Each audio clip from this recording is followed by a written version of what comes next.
आरक्षण टाकलेलं आहे जे डम्पिंग ग्राउंड म्हणून वापरलं जाणार आहे।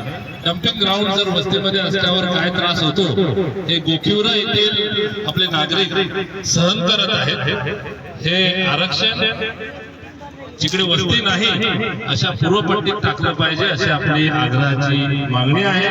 आपल्या वसई विरार भागामध्ये अनेक ठिकाणी कचऱ्याचे ढीग पसरलेले दिसतात, गटारं तुंबलेले दिसतात, पाण्याचा निचरा वेळेत होत नाही। पावसाळ्यामध्ये चुरण्यासारखा 150 वर्ष वसलेला गाव 8-8, 10-10 दिवस पाण्याखाली बांधकाम आहे।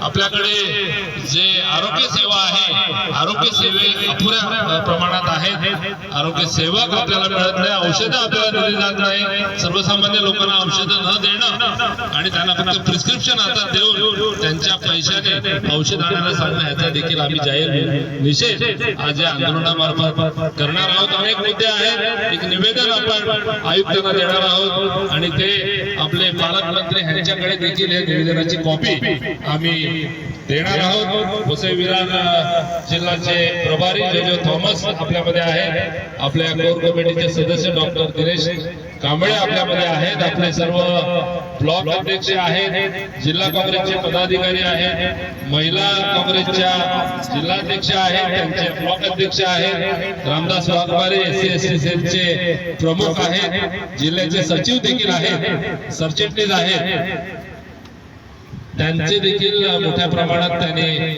महिलांचा समावेश आजच्या आंदोलनात आहे। नेहमीच ते सक्रिय असतात। आपल्या सर्वांचं सर्व कार्यकर्त्यांचे प्रकाश पाटील आणि आपले सेवादलचे रतन तिवारी, त्यांची टीम देखील उपाध्याय